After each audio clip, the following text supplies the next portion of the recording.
Customer খুব কম, দাম খুব কম বলতেছে। এখন কাস্টমার খুব কম, কমার কারণ এখন কুরবানি কম হইতেছে, না মানুষের কাছে টাকা নাই, না গরু প্রচুর পরিমাণ আমদানি হয়েছে, এই দুইটার একটা।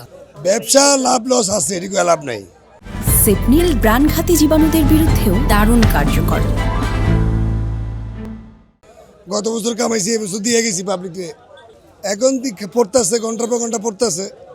দাম পড়তেছে হলো আপনার কালকে রাতের থেকেই। হ্যাঁ, বেঁচে কিনে হয়েছে। তো বিশেষ করে বড় গরু এত টানে নাই, টানছে হলো আপনার 1 লাখের নিচে যেগুলা 1,10,000, 15 এগুলো টানছে। বড় গরু টানে নাই, ছোট গরু। আর ক্রেতারা তো যারা কুরবানি দেয় এরা উলালের ঠেলা, মনে করেন ব্যাংকে যা আছে এটি লিয়ে আইতেছে, 70,000 টাকা গরু পাওয়া যায় এর লেগে।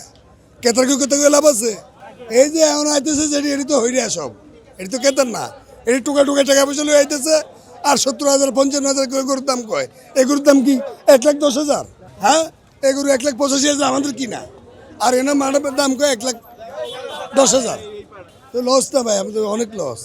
যে গরুটা বিক্রি করছে ওগুলো আমরা লসে বিক্রি করছি। আমার কাছে গতবারেতে দাম একটু কমই মনে হচ্ছে, অত বেশি দাম না, মোটামুটি রিজনেবল মনে হচ্ছে, খুব যে একটা বেশি তা না।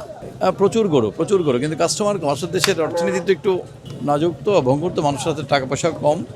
এই জন্যে আমার মনে হয় খামারিরা বুঝতে পারছে জিনিসটা, যার কারণে অত বেশি দাম চাচ্ছে না তারা। যেমন এই সামনের এই গরুটা আমার কাছে চাইছি 1,40,000, আমার অন্য সময় এই গরুটা মিনিমাম 1,70,000, 60-65 মতো চাইছে, কিন্তু এই গরুটা দেখলাম যে এবার দামে কম মনে হচ্ছে আমার কাছে। আমি অবশ্যই কিছু বলি না এখন পর্যন্ত, রিজনেবল মনে হচ্ছে। একটু ঘুরে ফিরে দেখতে পারলে মোটামুটি কমই পাওয়া যাবে। না, আমি কিছুক্ষণ আগে আসছি, বেশি একটা গরু দেখি নেই, বাজার যা দেখলাম অত বেশি দাম না। না, শেষের দিকে গরু না, অনেকে তো নিচ্ছে। আসলে শেষের দিকে সময়ের একটা ব্যাপার আছে, অনেকে চিন্তা করে যে শেষ সময় যাই। আল্লাহ আসলে কোরবান তো আল্লাহকে সন্তুষ্টির জন্য স্যাক্রিফাইস, এটা তো তেমন একটু না, কমের জন্য যে আসবে তা কিন্তু না। দেশের অর্থনীতি তো খুব একটা ভালো না, এখনও আগের পর্যায়ে তো যায় নাই। মানুষের হাতে তো এখন টাকা কম, যার কারণেই ক্রেতা কম। আর ম্যাক্সিমাম তো মানুষ বাড়িতে চলে গেছে, তো আগের মতো সে অবস্থা নাই আসলে মানুষের, এটার জন্যই।